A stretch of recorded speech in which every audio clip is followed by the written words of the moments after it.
What's going on, guys? Welcome back to United View. Hope everyone is doing very well. Welcome to episode 109 of the Trinity podcast. Oh, that had some crispness there. I like that. It was nice. We're ready. We're on time. There's a lot to discuss. There's a lot to talk about. Shout out to KG, that comedian over there at KG Reckless Sports. Plug, yes. There we go. Road to 100K. And big up to, this is important now, yeah, because a lot of people talk about when it comes to the transfer window, what do we want? Squad depth, yeah? Rotation for next season. So what we've done today, we've said, I tell you what, let's rotate Fleck out. He was playing at Old Trafford this week. I don't know if you've seen, maybe sort of 2 games in 1 week kind of situation. You've got to sort of rest and rotate. You've got to be, well, come on. That's not on time. I mean, you could be a net negative. Well, ball knowledge, you know what I mean? We decided to just have a panel of scholars today. So we invited, James from Muppeteers. Yes, shout out. Welcome back to the channel. I'll start with you, James. How are you feeling about when it comes to all of this transfer stuff, right? This feels like things are happening quite quickly. We're looking a bit Ederson-ish at the moment, and then possibly being linked to every other midfielder under the sun as well already. What have you made of it all?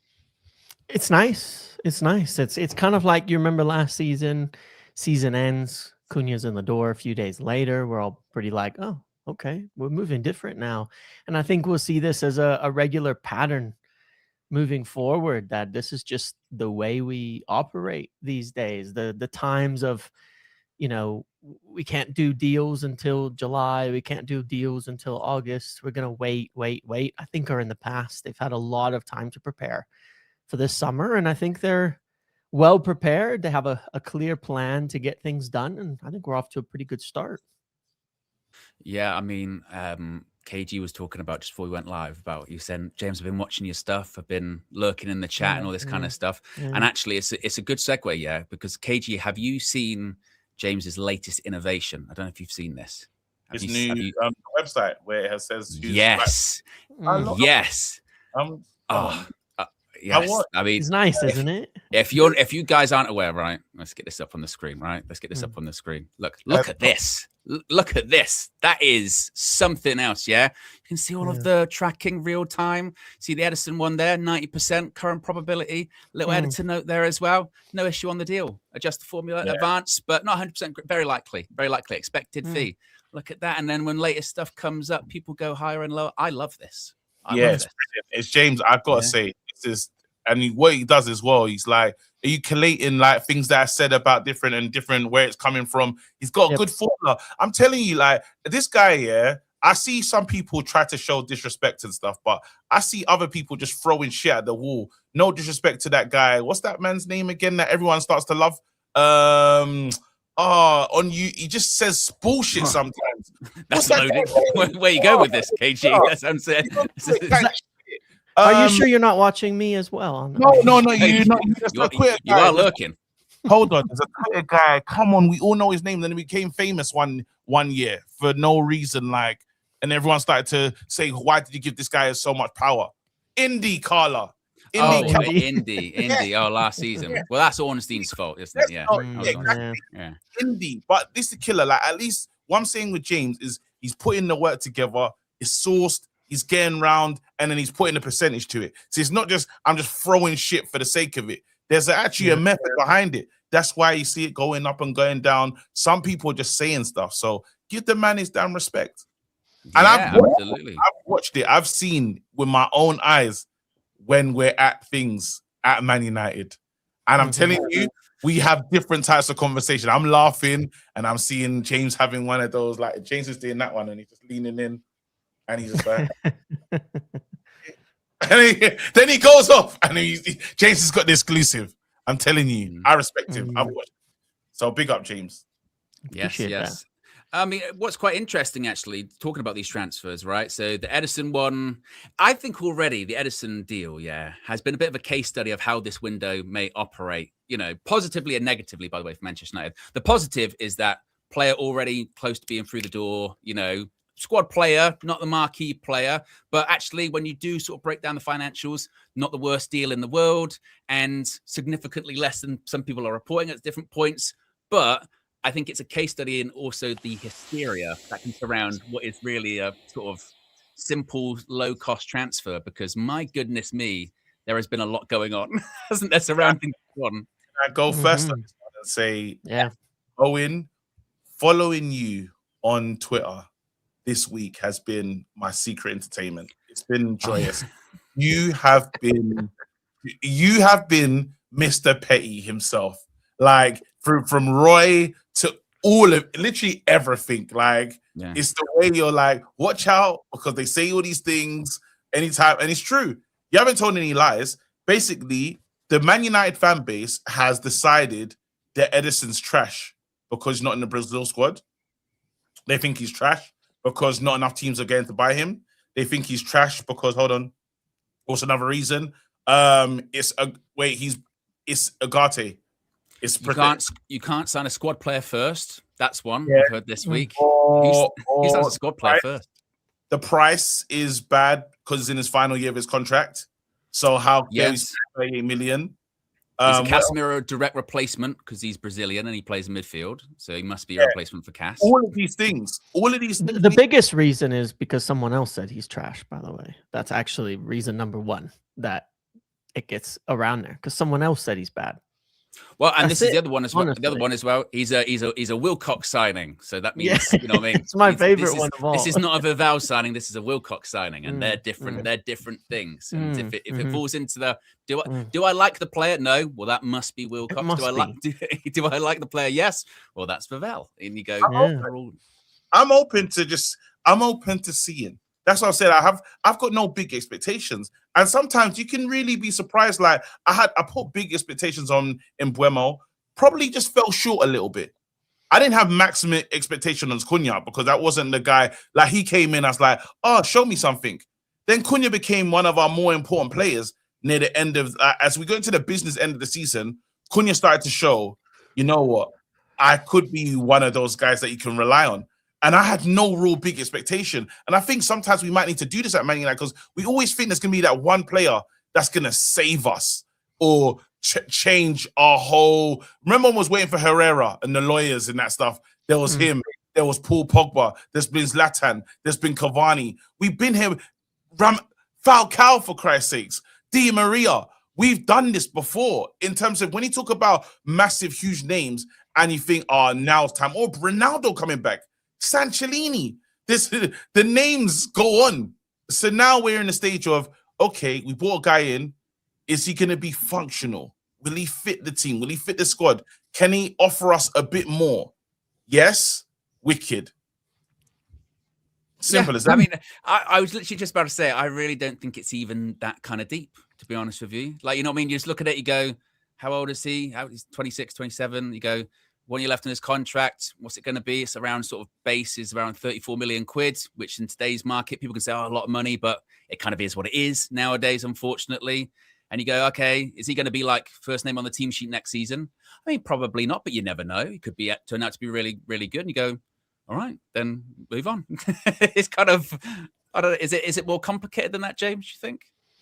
No, and I mean, it's very funny because I do think that as fans, we put players in because we've had such a hyperfixation on football and transfers and things. We put players into these boxes of like, they're good or bad, or they're going to be great or they're not based on what they've done already. You know, I mean, if you want to talk about prices, we paid £55 million for Mason Mount 3 years ago in his last year of his contract. And he's played how many games since then?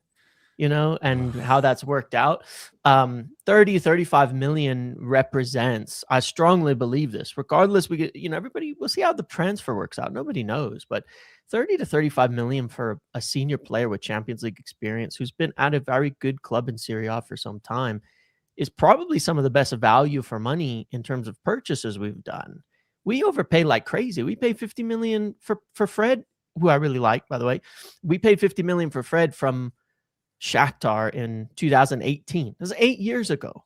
We're 8 years on in the transfer market. We paid 50 million back then for a player from Shakhtar. And, you know, and I think it's fine. And I think that it's just a good player. And what we have to look at here is we are building a squad. There is an idea of how the team needs to be shaped, how the team needs to be built, how it wants to look.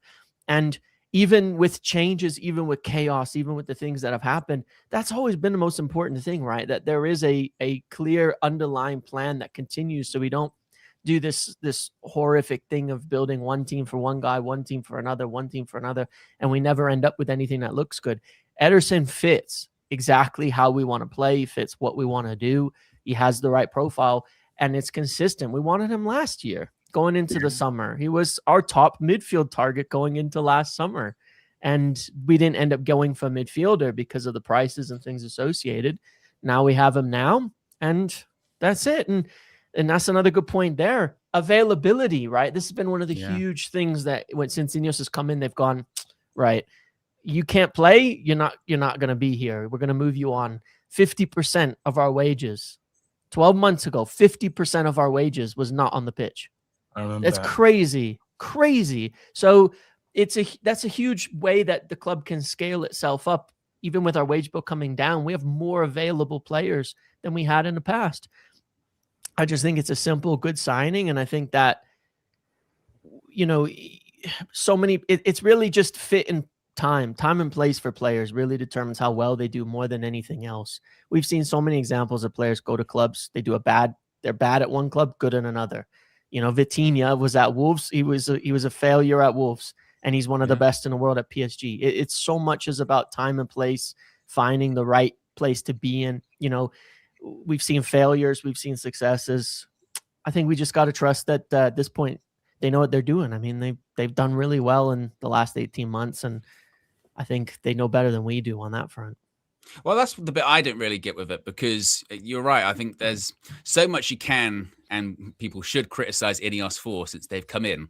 But the last couple of transfer windows is one thing you probably couldn't. The last transfer window last summer is the majority of the reason why we end up getting the Champions League this season, right? That those transfers worked. And the argument could be made, well, the majority of them, they're kind of easy wins. You add Cunha and Mbeumo into the team, or anyone could do that. But it's really the Lomans transfer, which is the one where you go, all right, then, if you are going to go for a player abroad that loads of people maybe haven't heard of or don't know too much about or aren't too familiar with, the Lomans deal is the one where you look at it and go, well, they got that one right, and nobody thought they'd get that right. Nobody, And Dorgu. Like Dorgu, Aiden Heaven. Hey, we are starting to like what Dorgu. We don't know what he's gonna be, right? Because of the injury, really, that was a horrible setback. Especially Carrick looked like he wanted to play a pacey, strong, out wide wing danger threat.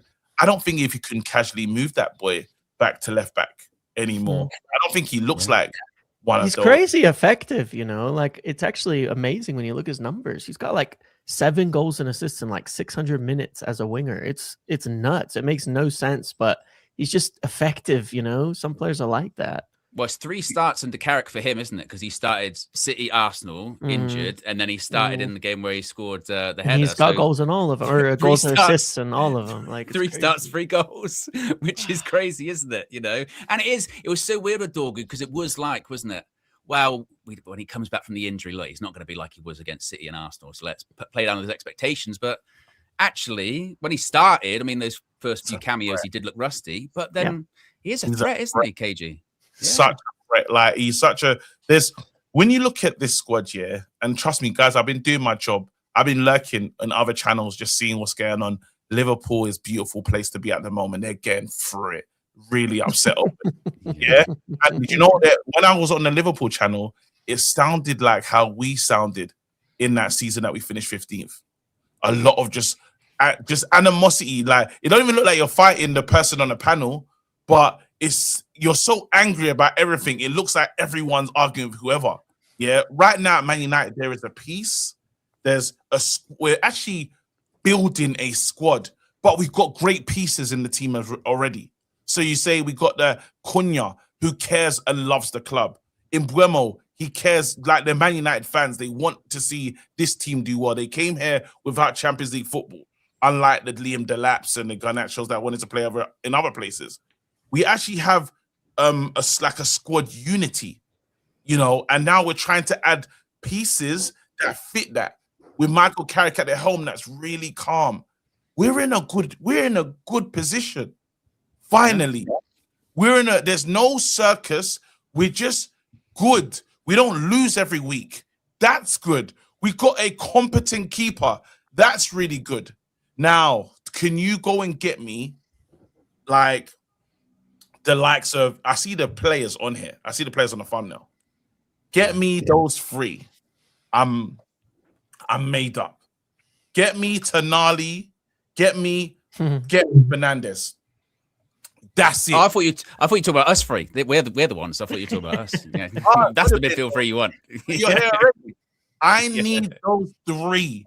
Give me that. Yeah, I saw even True Geordie done a video today, and it's kind of shitting on Tonali a little bit. Like, it's like he's not even that good. Like, it's cheeky. Yeah. Do you think it's a soft launch? It begins. Do you think it's a soft launch? That of course it's a soft launch. It's like, they're scared, man. They're scared. They are scared. Is he that good out of him versus Elliot Anderson? Elliot Anderson's way better. Like, no, it's okay. Even if he's your trash, we'll take him, please. I'll take tonight. And that Mateus. And that three, we could do something. What's the chances of that, James? Do you reckon? You know, we could go to the website and look at the current, maybe predict current probability. It's a little low on Tonali, right? Because we've had a lot of reports that like Tonali's price is just too high at the moment. But the thing that I would say on this is Mateus Fernandes is next up. Look at the website. Mateus Fernandes is next up. The reports are stacked up on our interest on 30%, 30% because we haven't started talks. You gotta be careful. You gotta be conservative on this. But but if you look in the reports, it's like Laurie Whitwell, Simon Stone, like it's all the big hitters. That Mateus Fernandes is our guy, and he is. I mean, look at this. You go to reports and everything there as well. It's all in there. Look at that as well. Pages of reports on Mateus. Look at that, even this one as well. Alex Scott's grown a little bit too. Alex Scott has grown a little bit as well. Yeah, it's all there. Sully, it's all Brilliant. there, folks. It's all Links, folks. everything. That's Muppeteers.com. That is. So good. KG's turned into the Undertaker, which is phenomenal. We broke his camera. Yeah. The heat, man. But I think it is. Mateus Fernandes, I think, is very, very, very, very possible. I think he is next up. He's been growing in interest. West Ham's relegation helps a lot, right? It does help. I mean, he's going to be expensive no matter what. There's competition. PSG interested. Arsenal are interested. So the two teams playing tomorrow, shouldn't remind people of that, but the two teams playing tomorrow are both interested in Mateus Fernandes as well. So there's going to be a bit to run on that, but we need, that one's serious. That big third one is going to have some room to run. I feel, I think we're going to have to wait a bit on that because there's so many situations can change. Jose Mourinho's now signed his contract at Madrid today, right? He's there. What happens does City get Anderson over the line or not? Does Rodri leave to Madrid? Where does Enzo Fernandez go? Do Newcastle have anybody else to sell? There's so many shakes and moves and things that will happen that are all tied to these like tier one targets of ours, like these top class midfield targets of ours in terms of whether their price comes down or whether they even become available at all. And maybe there'll be some surprise names come up, maybe someone else leaves Madrid and it's not Tchouaméni who leaves Madrid and they become a target for us.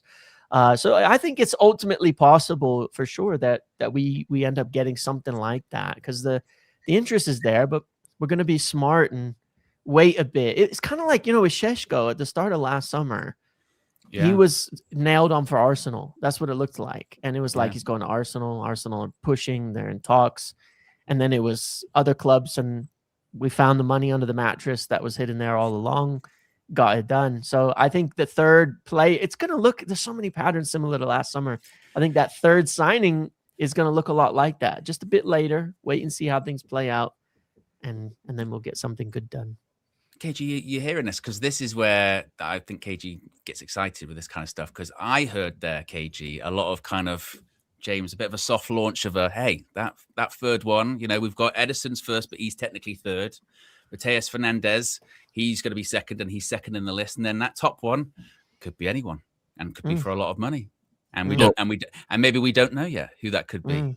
Maybe it could be someone that could be the superstar. Maybe even United know, but they haven't let people know yet. Maybe it would be. I tell you now, it'd be amazing. Like if in the perfect world, it would be Tchouaméni, Mateus Fernandes, and Ederson. You see that gives me so much confidence. You see that midfield with Kobe in there. I just feel great about that. Because now you can say, I could play these two, I could play that too. It is what it is. And then after, because I still want to do some level of business with Newcastle. So if you now tell me that I've taken those players, so I can go over there and say, that guy over there, that, the Luke Shaw, the Luke Shaw but better version, in Lewis Hall. I'd like to have that, please. I know he didn't get to him not getting to the England squad must rattle him. But the team that you're at, mate, sorry, like maybe I don't know Dan Burn going, which is insane. But maybe you need a better Tuchel that doesn't make sense because players like Real Madrid are not getting in. And then you're picking events. So I don't even think it's a team thing. I think Tuchel's just a madman. But come and play for Man United. You have good performances, you should get in.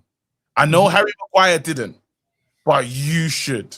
It's a really hard thing to sell right now because he's not really clear on what he's looking for in terms of if you're at a big club. I don't think he's picking it like that. Really no, and I don't even know if he's doing the whole, because in some cases he's doing the thing of, if you don't play for your club, you don't play for me. But then also he's getting like John Stones, who just hasn't been playing. It doesn't make any sense. There's no logic and rhyme or reason with these choices from Tuchel. No, there really isn't. And does Tuchel, do you feel like not saying you dodged the bullet yet, but his decision making right now is making me wonder. I was going to ask you this, KG, because I remember for the longest time, and even after the fact, you've been like, "Look, Tuchel was my guy. Tuchel was my guy. This Tuchel was the one I wanted."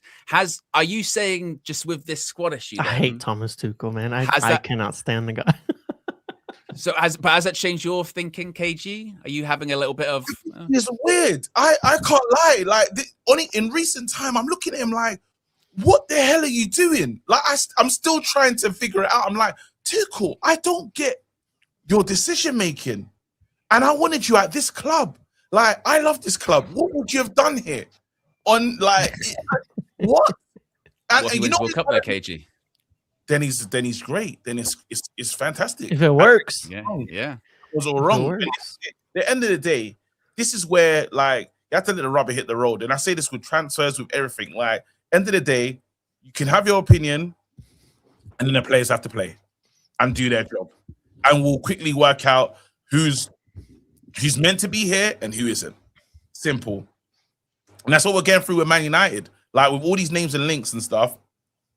Ederson is supposed to be the third midfielder, and he's supposed to be squad rotation.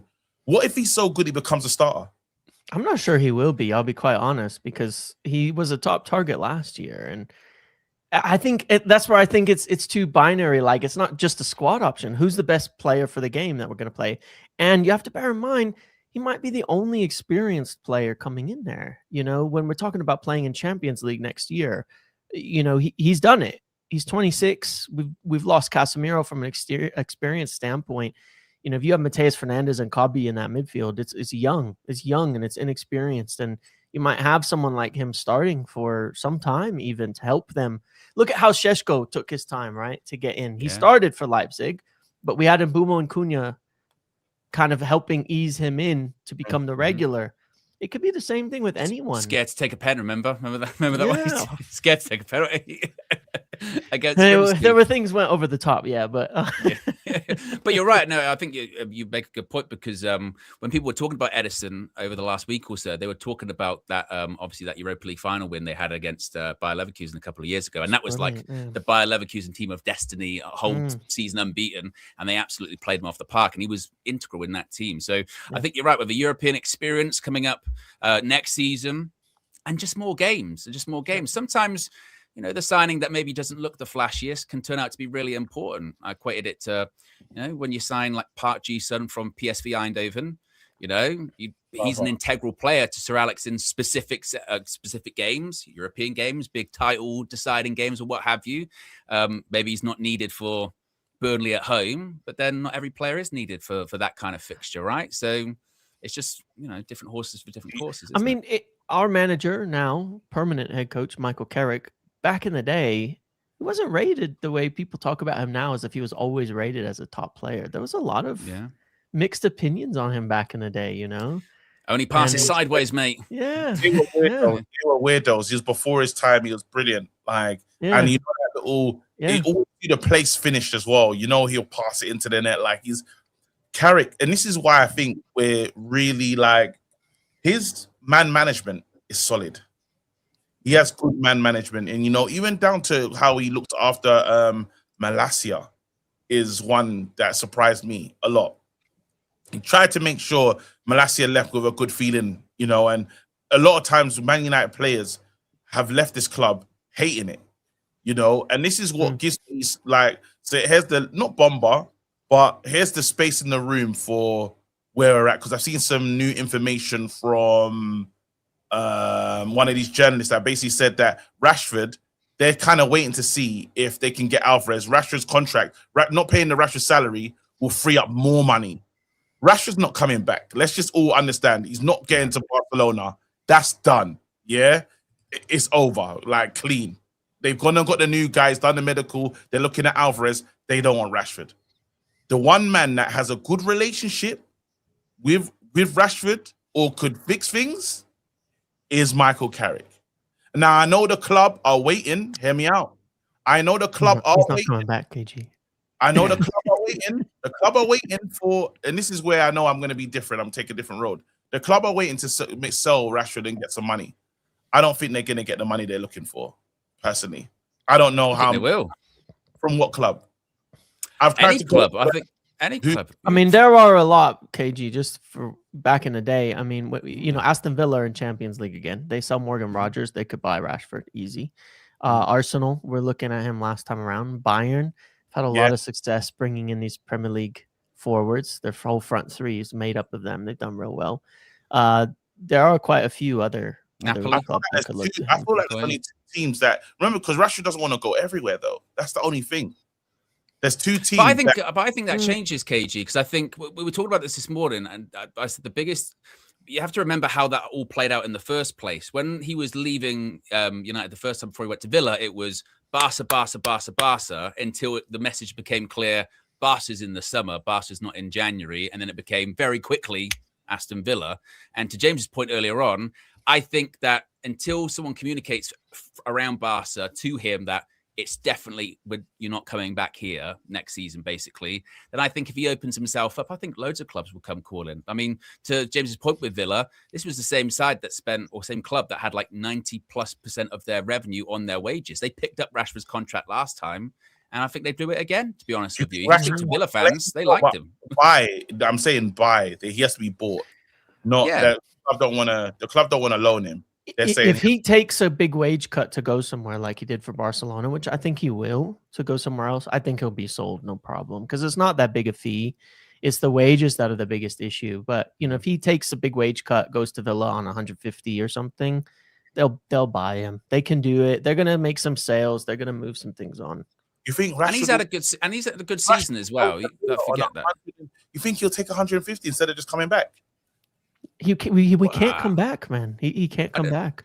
I don't know if he's not going to happen. 150. It might be 200, even something like 250. I mean, look, Villa paid Sancho this year. They were willing to pay Sancho. Rashford's much better, obviously.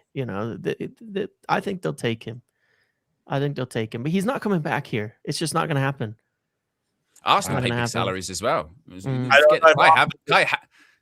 Yeah, go on. Kai Havertz is on 300k a week or something ridiculous. That's Kai Havertz, So I don't think that'd be a problem. I think the biggest block at the moment is probably him, in the sense of before, he wants to stay at Barca, and maybe with the way that Barca operate, I wouldn't be shocked if they're still whispering into his ear oh no, we still want you, it's still possible, because until the last minute, they'll try and make sure that they've got options. And in an ideal world for them, they might be in an ideal world, we have all of them. But if Rashford's an idiot, he'd believe that. As soon as he saw the Scouts guy, they picked up a guy in England. Like, you're in your homeland, yeah? The number 2, that your understudy for England is who they've signed.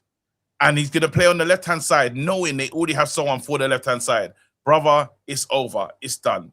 So now you need to now start thinking about where next. Simple as that. And you might say, as much as he hates the place and stuff, I've just left the door open. Unless him and Wilcox have fallen out. Like, he's fallen out with it was not the coach though, but it was not just Amram. I mean, it really, really, really was not just Amram why he left.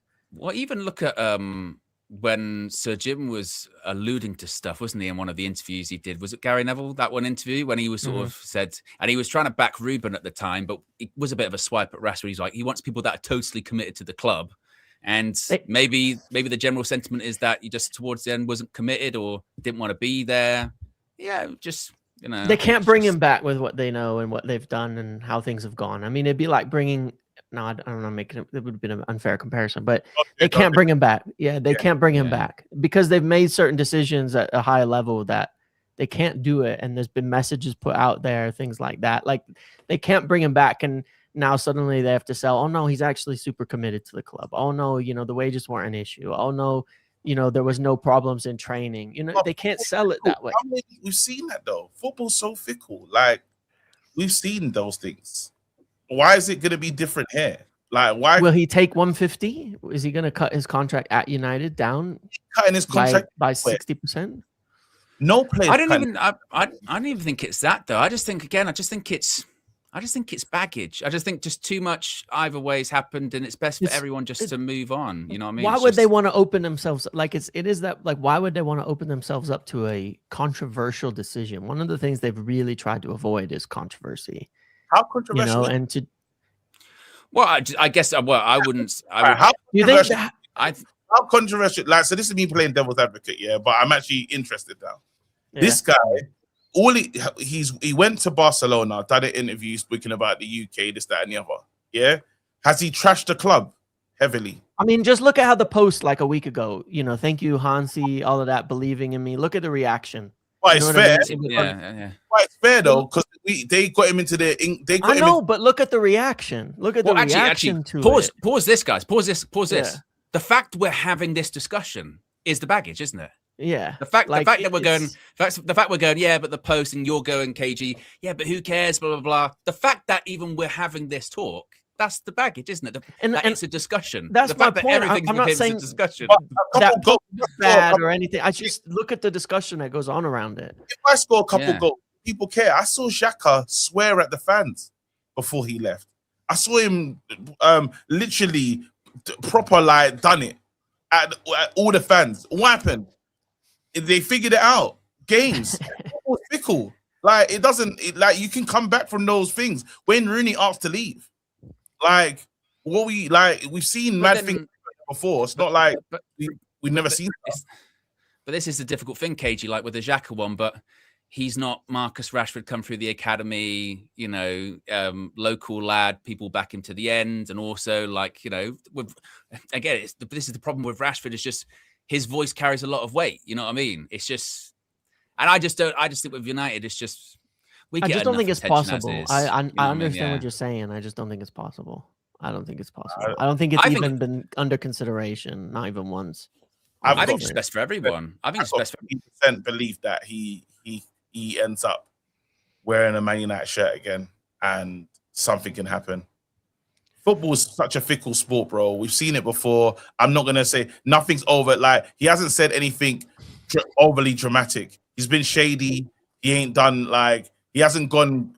Can I ask you a question, KG? Go ahead. What if there are many journalists in the United space that have sat on a whole bunch of things else that they could have said about the situation, but have agreed essentially not to because he's gone?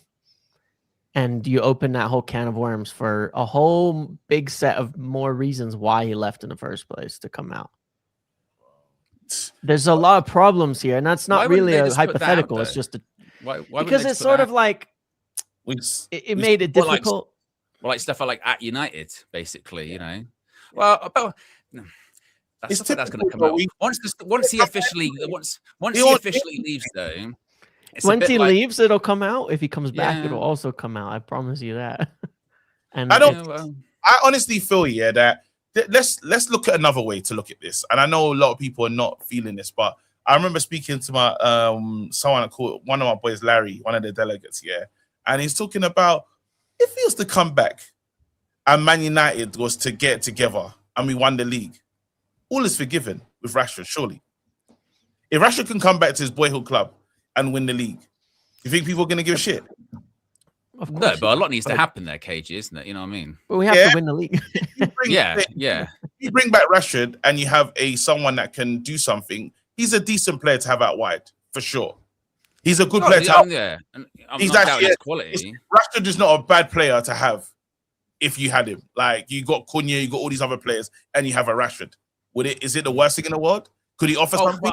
Yes. But I think what needs separating there, KG, is for me anyway, not having him back is not a take on his quality, you know what I mean, or as a footballer or anything like that, you know what I mean. Marcus Rashford, he just won La Liga with Barcelona. He's clearly a good player. He's going to go to the World Cup with England this year, but with Rashford, it's almost not about quality or the fact that maybe there's not enough of it to oversee the baggage that everything's like. I don't know, man. I mean? I'm not against. Honestly, before I was mad against it, I've changed my opinion, and I'm like, if he is to come back, and I never felt like this before, but if he's to come back, I'd make it work. Honestly. You know what it's like, KG? You know what it's like? It's like even now, because of how, again, baggage and what's happened with him at like different clubs, like Kylian Mbappe, one of the best players in the world. Even now, I think a lot of clubs looking at him would go, PSG didn't really, towards the end, and actually Madrid, it's a bit bad. Like, but with him, the quality is so high that people would probably take the risk. With Rashford, I just don't. You know what I mean? It's just like it's not the risk. But the risk is that we know. So why would we go back to that? He's as in when I look at risk, I'm like, wait a minute, they don't want him, and you want a fee for him, and if you're not getting that, you just don't go back to an ex-KG. You just you know what I mean. Sometimes you're thinking about the good times. Sometimes you needed therapy, and it could have worked out. Saying. Look, I defended Rashford a lot from during a lot of the times, and I'll always be a fan of him, but I just don't think it works between the two clubs. Like, I think it would be a bit of a disaster. Do you remember when 2 summers ago when Sancho came back to the squad, and you had like the little pictures of him and Ten Hag shaking hands, and it was like, this is a joke, right? And nothing came of that, and it was obviously very forced, and it obviously didn't go anywhere, and then he ended up leaving anyway, and it's just, and he wouldn't play him, and he wouldn't use him, and it was like, there's just issues, man. There's just too many issues between him and the club. We'll see what happens. All I'm saying is I think there's talent there, and Man United need a left-hand sided player, and Man United need a left-hand sided player, and you have a manager that is calm, cool, and he can get the best out of players. And he's someone to have put a good arm around the player. I think you get the best out of him, personally. But do you want to have next season, KG, like, when we're content creators, right? Do you want to have to do several shows based on stuff? You know what I mean? Like, we'll be like what? There's always going to be stuff. There's always going to be stuff. But do you think Rashford's going to come in and disrupt? The first manager he's done real serious. One, we've had this whole positive, all the positives about how we've cleaned things out in the dressing room. Only people who want to be here 100%. Only committed players. It's a clean slate. We're moving forward. Garnacho gone, failure. Sancho gone. Anthony gone. Onana gone, and he's not coming back either. Rashford gone. We did it. It worked. Let's not start to question any of those decisions at this point in time. What I'm saying is, if he does end up back in the team and we do see him again, and it just if he comes back to the team, I'll support him as much as anybody. I just don't think it's possible. Cool. I don't think it's possible. Yeah. I tend to agree. Couple of super chats here. Sev says, shout out James, great content, keeping us one step ahead. Good Discord community too. Someone check on me if Arsenal win tomorrow. Yeah, I mean, KG's going to have to make contingency plans. I'm dead. You can't kill someone that's dead. Yeah. Lil Yo-Yo says, if James is a betting man, who's the big midfield signing? Oh, that was a quick answer. That was fast. That was faster than I thought. I thought you were going to think about it for a second. No. That's where I'm leaning today. Tchouaméni. Oh. Will Real Madrid do something stupid like letting that person go? Maybe. Madrid when they don't win things, it's like anything can happen. You know, when they don't win things. I mean, they brought back Jose Mourinho because they didn't win anything. Who would have expected that 3 months ago?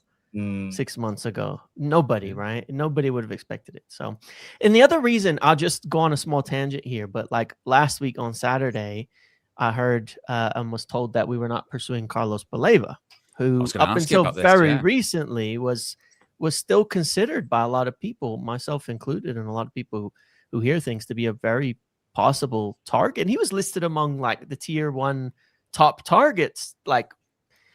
And I started to wonder about that a little bit, and I'm getting like this inkling. Oh, we're going for this more affordable player in Ederson, and then suddenly we turn away from another top target.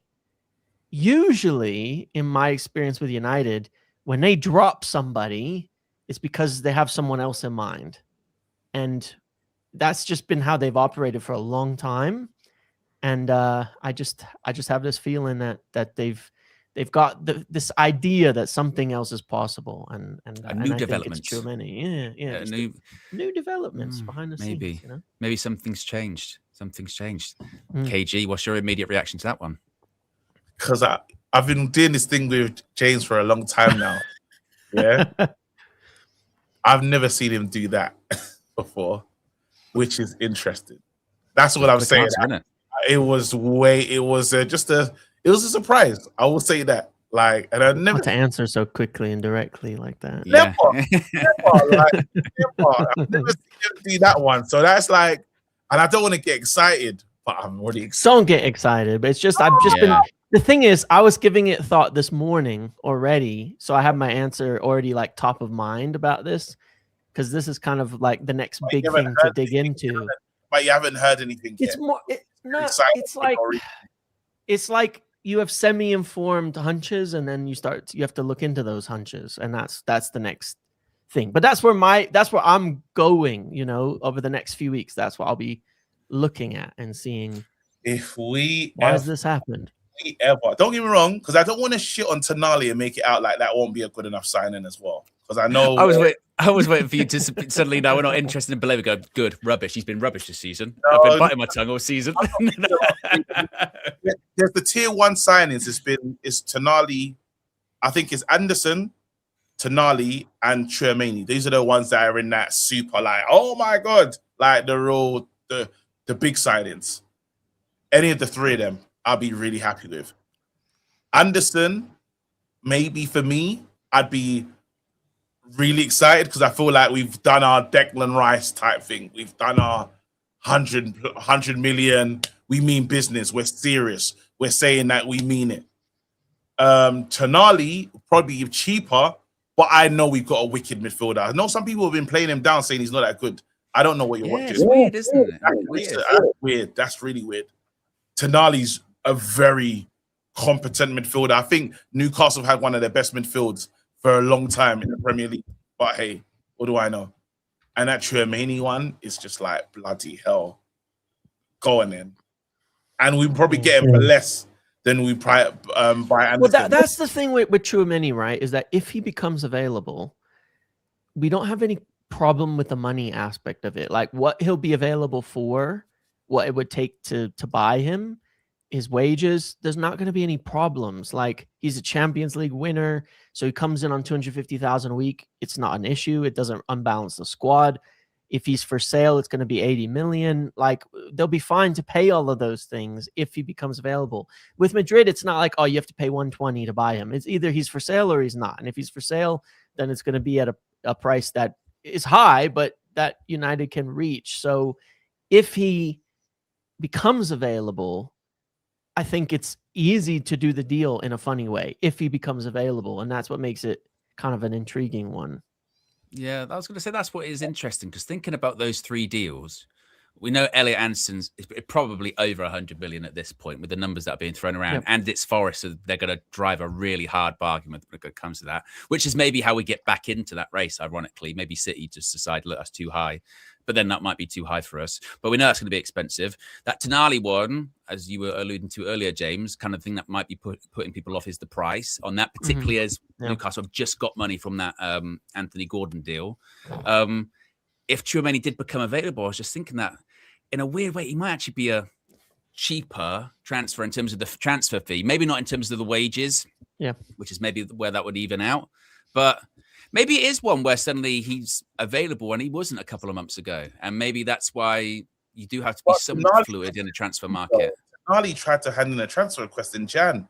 So they got a player that doesn't want to be there. So no matter what Newcastle tell you, he's going somewhere this season. He's not going to be a Newcastle. He's not there's no Europe for them. He's going to not be he ain't going to be at Newcastle when the season starts.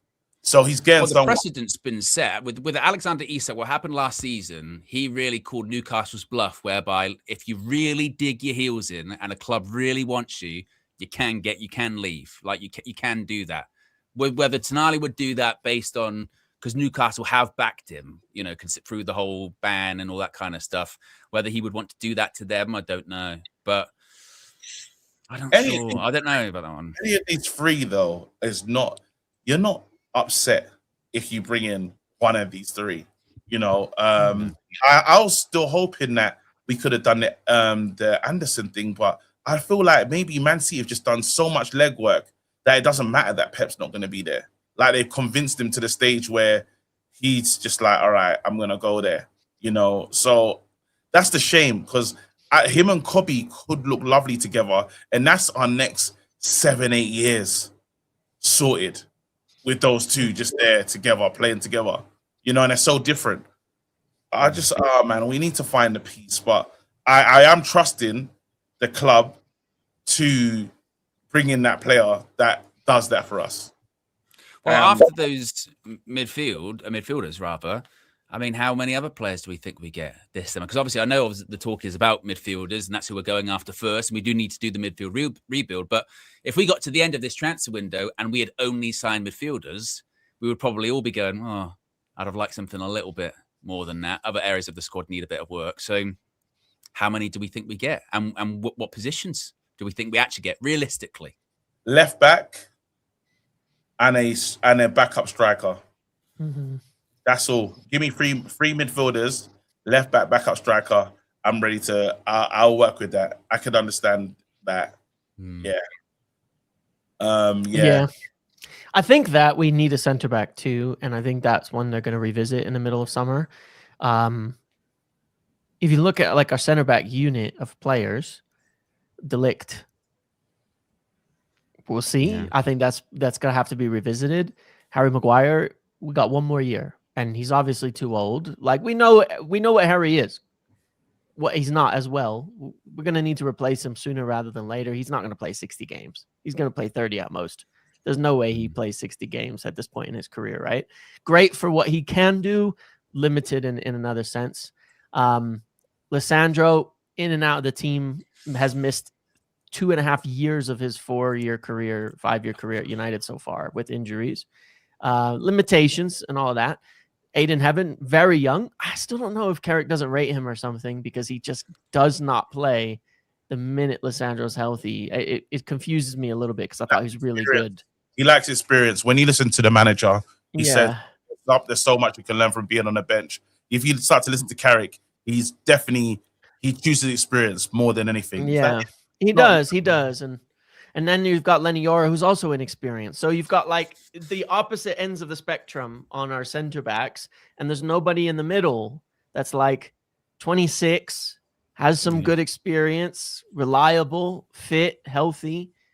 I would like to. I think that it'll be a big miss, especially when we get to those Champions League nights, because it's different football. Someone in the chat said Kanate. That's cheeky. That's taking the piss. Literally said I would do it. I would 100% do it. I would 100% do it. Why not? Why not? Why not? Because of Liverpool. It's the only reason because he's from Liverpool. Liverpool, and I think he was a bit like he Which got I understand, exposed. by the way. He got exposed a lot. You know, the last his injuries last- are a bigger last concern to me season. than being from Liverpool. Right? He's been missed a lot of time, but still, that's a top center back.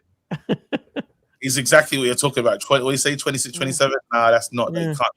Physical, fast, experienced. I mean, if you get Mickey Van de Ven, he's been injured the better part of the last 2 seasons too. You couldn't do anything like that. That's ridiculous. Direct as well. I mean, it would be Sol Campbell settings, wouldn't it? That's what it would be. You know, what I mean? Free agent. Sol Campbell settings. Never. You couldn't. But I agree with the centre back thing in general. That's what I was saying about through the season. Once you do look at who's available to us, and because logically you go, we got like 5 centre backs under contract. We don't need a centre back. But actually, then when you look at the qualities and the circumstances surrounding them, our 2 ones that it really should be De Ligt and Martinez. That should be the 2 together. But both of them's fitness record is not good. Maguire obviously has done really well this season. But you can't be, I think, going into a Premier League season where it's like, oh, yeah, don't worry, we're starting Harry Maguire more often than not because the other 2 aren't available. That's an issue. I think. But what they'll do is they'll say to themselves, we have the backup just in case. So, like, the Luke Shaw is going to be like a backup centre-back. You have... even Mazraoui can be technically, and I think that's how they'll excuse it. They'll say, look, we got these guys to just fill in if need be. Because I can't see Luke Shaw being the up-and-down bombing left-back. But I know that you'll look to Luke Shaw to help you out in certain games if you're trying to fill other areas of the pitch. Because if you're going for that wicked left back and that important, you want an important type centre forward. You do want someone that can do a decent job. I don't know what a player looks like, by the way, but someone a bit older than Šeško in that 27, 28-ish vibe. KG, you know, you're just talking about the centre back thing there. Actually, just to take it back to that. This might sound harsh, and obviously, look, he's still a young guy, a lot of room to develop. But do you think that maybe those at United, I brought this up previously, maybe thought Lenny Yoro would have kicked on a little bit more than obviously he has? I mean, obviously, I know he had a really delayed start with a foot injury and what have you, and he's been unfortunate that, look, there's been a few managers. He's gone from being a centre-back to a right centre-back, but obviously a lot of money was spent on him, you know, and I think that, and particularly towards the latter half of this season, there was a feeling with Yoro, wasn't there? Just like, man, he can't even be on the pitch at the moment. You know what I mean? It's just it's silly because he's 20 years old. Like he hasn't even, he hasn't even filled out man yet. That's that you buy that for him to grow. Like he's like in everyone's mind, it's like he should be ready now. He's 20 years old. Like, well, I don't mean ready now. I just mean in terms of his progression over the last couple of years. Has it been a little bit? We didn't think you'd be the finished article clearly at this point, but we maybe thought you'd be a little bit further along than you are. But then is it one of those ones where you go, when you look at the context, injuries, managers, systems, you know? But that's exactly how the club see it, and that's exactly how the club see it. They would have thought he'd be further along, but they 100% acknowledge the 3 different managers, different systems, different changes all over the place. And this is why I think the center back is such a big deal, because there's one other big factor is the partnerships. Partnerships is everything with center backs.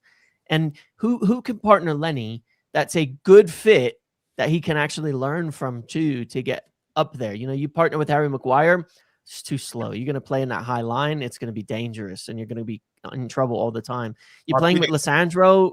Would have been good. The height is a huge problem. The lack of aerial presence is a huge problem. Like that though, Martinez doesn't like get done for in the aerial battles all the time. I disagree with you. I disagree quite strongly. In the box. How many centre backs are dominating? Look at Leeds. The Leeds game. One. A Leeds game when Harry Maguire was out. Look at how bad. Lisandro didn't play in that one, but when did he? I don't remember if he did. But in that Leeds game, Leeds, he pulled the head, didn't he? But I don't think he got sent off for pulling his hair.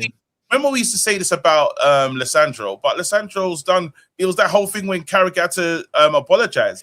He said how's he going to manage? He managed fine. It was only that. Has he? He's been out for 2.5 seasons. What's Lisandro is the injuries more so than height. He's not been done by loads of strikers for height and physicality. I don't think. I think it's a mixed pretty bag. Strongly. I think it's been pretty bad in the box defending. I would disagree with that. I think it's been a mixed bag. I think, you see him have really good games against people but like Haaland, but there's definitely been times where in the box he's, been bullied. I like the Calvert-Lewin one. I think Everton, remember that game as well? I think he's been our best. He will be our best centre back if he could stay fit. Well, there was a time when he had this flawless form and he was doing really well. Lissandro is. I'm not saying it's bad. I'm not saying it's bad. Just saying that. Carrick came out and said what he said is because he judged him too soon, saying he's a short defender and he can't manage in this league. And he managed. Yeah. The biggest issue that he's had is like severe injuries, which has kept him off the pitch. But when we're talking about progressing the ball and all the other stuff that we have, that he's the only centre back that can do that. He was good, and that's what it hurt us really. De Ligt was good as well at one stage, but then again, his back is broken as well. I thought there were two good centre backs that is up because of other reasons other than football as to why they haven't been able to play. Just their bodies are breaking down on them. But quality on the pitch, I can't cuss these players. But I think it's a fair point. I think if you had a centre back partnership of Leacher and Yoro, we've seen Yoro get beaten in the air quite a few times and bullied. There would be a concern I would have with that centre back partnership of on set pieces, we're going to be a bit vulnerable there. That kind of thing. I think I kind of disagree with what James is saying in terms of it's really bad because I think we've seen Leach, like you say, handle fine and it does get overplayed. But then I don't think we can go completely far in the other direction and suggest like he doesn't get beaten in the air because he does. But you have to look at how we play football as well, right? And how we want to play football. If you go back to the Europa campaign last season before Ten Hag got sacked, watch like what's his name now? Because he changed his name. Samu from Porto, was it? Yeah. Oh yeah. Destroyed Lissandro. Destroyed him. Ruined him in that game. It was awful to watch because when we start to try to play against these European sides where there's more space and we're playing these high lines, the lack of pace that we have, it's height and it's pace, and we don't have that in the balance. If you look at the good teams, Gabriel and Saliba, fast and tall. If you look at Liverpool when they win the titles, fast and tall. If you look at City, it's a lot of the same things. You need both. And it's not that a player can't be good when they're smaller, but you have to have that in the team. It's always going to be a weakness that gets targeted running in when we try to play a high line. We've been playing deep, box defending, Maguire clearing crosses, Senna Lamens in the box has been helping us a lot this season, but we can't do it the same way later on. When you talk about players and then winning their duels, his defensive duels, he's winning those bad boys. It's positions, but it's where and when is all. It's not like Lissandro's a bad player because he's certainly not, but there are weaknesses. Like you're always going to have a weakness with a slow center back. It's the same problem Harry Maguire has. He's brilliant in the air. You play a high line with Maguire, we always get exposed. I know how good Harry is, and Lissandro is better on the ball, but he doesn't have the height, but they have the same kind of weakness in terms of pace and things like that overall. And I just think we don't have the right partnerships to be successful in these areas. I think the way to look at it maybe is that, for a top team, your four, I guess, departments, goalkeeper, defense, midfield, striker, you want to have one player in each of those departments that's like, oh yeah, any team in the league would have him, top player, or I'm really happy with that.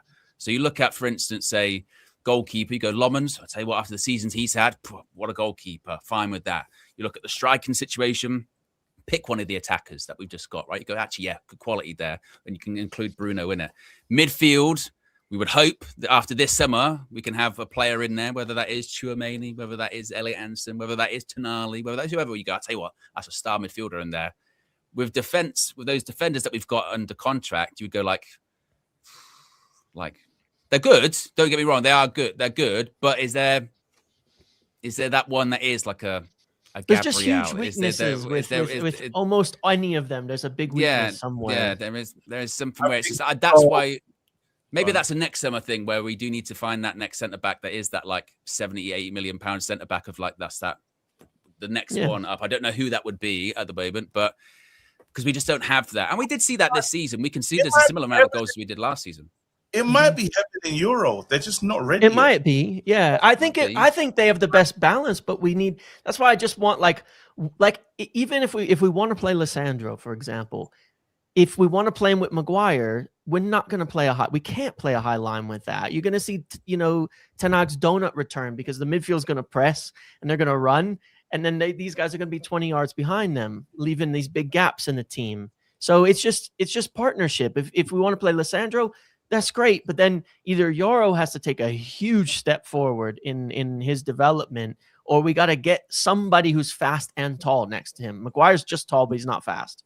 I think I feel like it's not something to really heavily worry about when you talk about these guys as well. I think it's just the natural phase of development. And with these guys, as in Yoro will get bigger, he will get more physical, he will add these things to his game. Saliba had to go to France and do it. Now, do we want to give him a season-long loan somewhere for him to develop a bit faster?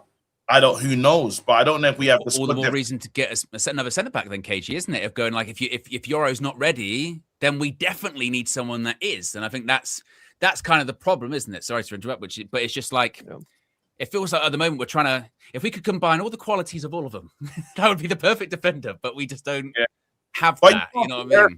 You can't fix, and this is why it's a process, right? This is why it takes a while to do this. Yeah. I know we want to compete and be there right now because we're seeing all our other teams be great. But this is why it's a process. You can't build it overnight.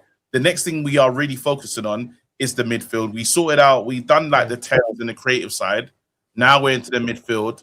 Hopefully we can add, like a left back, right? And then the next place to focus on. And then you have a squad and you just start sprinkling the good stuff in it, like the real... you make this, you'll be the reason as to why we're in the league. You'll be the reason. As Arsenal did the Gyökeres. They said, all right, what we're missing right now is a potent goal scorer. Gyökeres. Oh, my God. Dung. No, I agree with that, though. It is a process. Yeah. Well, and also as well, like with the current centre backs that we do have, we'll be all right next season. A bit like we kind of said, Shaw can fill in, Mazraoui. Hopefully, when De Ligt's back, hopefully he can just put it all behind him. Hopefully, Leacher can as well, right? It's a bit hope. And to your point, KG, hopefully Aiden Heaven continues to develop. Maybe Lenny Yoro has a really, important summer and he comes back looking like a different player. So we'll be all right. But it's something to think about, I think, just maybe for January, maybe for next summer, something like that. Where are we at with the super chats before we wrap things up? Kay says, I defo agree. Only the players that want to be here. You can see it trending. Players are going home. For example, Isak and Diamond. We need Tchouaméni and Tonali, and it's calm. KG, this Man U. Oh, KG's disappeared again. I'm back. I don't know what's going on, man. Everything's just overheating. It's just too hot. It is too hot. It is too hot. Oh, guys, have you seen the bout? Have you seen the bout that I've got now? It's wicked. I saw it. I've seen it. I realized I haven't got it on the chair. Wait a minute. There you go. I'm so happy for you. You've been waiting for this bout a long time. Yes. Look, there you go. It's there. That's quality. Yes, it's there. Manchester United. United. Oh, I like it inside. That's nice. It's way bigger though than you think. Like in terms of like. Jeez, that's like that AAA belt. You know how it's like. Yeah. The other belt that are the. What's that ring belt that they do in Dubai? That mad one. Oh, the crown jewel one. The crown jewel one. Yeah. That's what it is. Anyway, I want to revisit one thing really quick. Really fast, because we did this a long time ago on the Trinity, because I was subbing a little early on in the season. And I want to do it again next year, because this was my Kev coins, my Muppet coins that I bet on it. And I want to read the results to you, because it's actually brilliant. My investments have been incredible. All right, number one, Cunha, 10 plus goals, 15 coins on that. Bang. Shaw, 20 starts. Remember how debatable this one was? 38 games, fifth player ever for United to start every game. That is such a good prediction. That is such a good prediction. One. That one was I would never. Because I sat there and I looked in his eyes at that training ground in Chicago, and I said, I believe him. Like he's that's all. The whole car ride. That's all it's about. He's like, and I'm telling you right now, sure, I believe in him. And we was cussing. Me and Flex were so angry. Like, it was like, what did you think? It's like, I saw something, man. I'm telling you guys. Yeah. But you were saw leaning it. back I and saw I it. remember my first time on tour. Yeah, I was that excited. Yeah. That was my third tour. That was my third tour. Ah, even better, I just even better. knew. I saw Shaw and I knew, and I just knew it. It's okay. That was a good one. What's your last one? I had Dorgu 5 goals and assists. He hit it. He hit it. He hit 8. Yeah. I had top 5 for 10 coins. Bang. You know what? You know what? So what happens with these people is like you can be called uncle or you can be called a scholar. Like you're a tier what like right now because everything's hit. Yeah. Yeah, I had a lot of other misses we won't talk about, but on my coins here, it's okay. No. I have fine. one miss. FA Fine. Cup win. I bet 5 on that one. Did not come through. But I have one last one. Last one. This is a beautiful one. This is an underrated one because it's so specific. Bruno, under 10 goals, but United score over 60. Bang. He hit 9 on the season. Nailed it. Broke the assist record. Yeah. Now the thing And is, hit nearly every single one. It was beautiful. That is ridiculous. You know what? That's beautiful, and I like it. See, and that's why these Kev coins are so important because We're you gonna do remember it again next year. Owen, what I've was got your my Excel written down right here on the side. I've got my Excel document. I tracked it. What did you say? Because I wrote everyone else's down. I had to put a spreadsheet together for all the follow. It took me hours. I've done everyone. Yeah. I can't remember. I can't remember. I just remember. I remember James saying the Shaw one and me physically, going back in the chair like that. I got so much heat over the Shaw one for sure because nobody believed it. Nobody believed it. Isn't that wild as well? Just like, you say one bad thing, that will live with you on social media for life. You'll get the clip. Cobby can't run, James, or what you're so afraid of. He fucking said Luke Shaw was going to get over 20 starts. Nothing. He had nothing about that. I've got it. Owen. What did I say? 20 coins on Mbuemo, United top goal scorer. Is he? Was he? Isn't it? Is he level with Is he? Wait, hold on. Isn't he? Isn't he? He's not top goal scorer. He is, I swear. Yeah, I think he is, isn't he? He must. I'll take that. Yeah, joint top with Šeško. Yeah, that's what I thought. Okay. That counts. That counts. Yeah. You got another 10 coins. 7 or above finish for United. Yeah, that's correct. Right, I set my bar low there, didn't I? Then put 20 coins on Sene Lamens to get 10 or more clean sheets. Oh, how many did he get? We didn't do good on clean sheets. No, we didn't. We did not do good on clean sheets. No, we did like didn't. 5. Yeah. We did like very few. You believed in Lamens, though. You backed him. That's he was still good, though. He was still very good, though. Hey, I backed him so much I ate like 50 sour lemon sweets, man. My dentist. We had 8. We had 8. Ah, man. Wow, you did well. Still, that's good, Well done to you. Yeah. So, yeah, look at Luke Shaw, 5 dog. Yeah, I've seen all the James ones as well. I wrote that down as well. Oh, that's brilliant.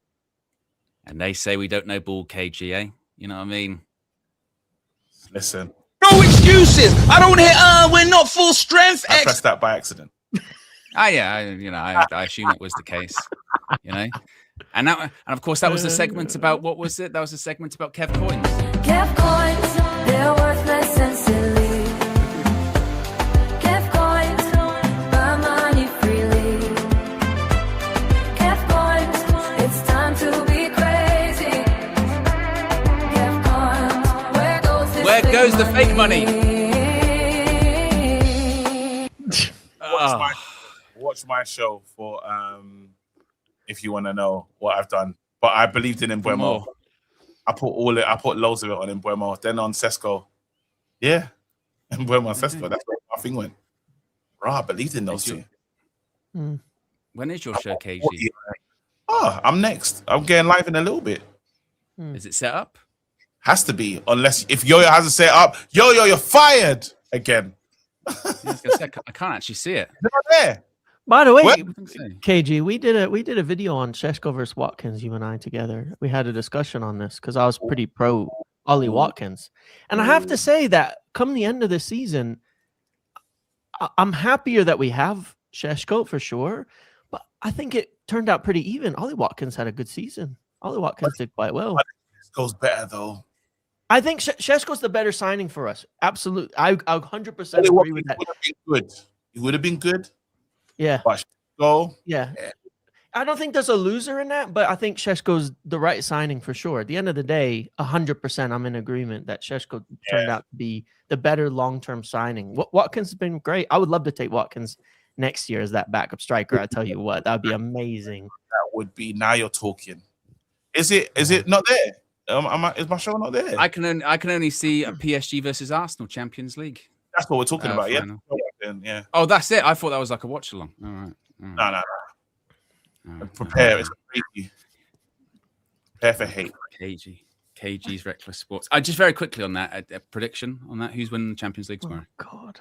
PSG, prayerfully. I had a nightmare that it was Arsenal, and I can't escape the feeling. I have that a as nightmare. Well. It's in your dreams. Good grief, James. I have that as well, but I'm gonna not listen to that nightmare, not listen to all the things I feel. I'm gonna go with PSG, even though I feel like Arsenal are gonna win. I hope it's just one of those ones where the full-time whistle goes, we go, yeah, PSG are really good. Of course they're going to beat Arsenal. Yeah, don't worry about it. You know, I hope it's going to be one of those, but Obviously did it. I don't know. Wow. Anyway, big up to the paddle. Big up to KG, that comedian on KG Reckless Sports. The redirect is in. And big up to James from the Muppeteers. Be sure to check out his channel, subscribe, and check out the website as well, Muppeteers.com. Yeah, you can find out all It's of free. the transfer news. It is free as well. Yeah, and gives the link to the Patreon as well. You can support all of it. Yeah, you know what, guys, what to do. I Go added a check out, stats page yesterday too, by the way. That's got like the nice, the nice radial graphs, the circles. You know, if you click it, people love those, the pizza charts and stuff. People love looking at those in the green bars. Looking at all of the tabs, you know, sales, player trend. This is excellent. Check it out, guys. Yeah, check it out. And well, probably we'll just end up using it as a tool for our shows, actually. You know what I mean? That's what we'll do. That's what we'll do. Anyway, guys, enjoy your Friday. We'll be back with more content soon. Right up here. Peace.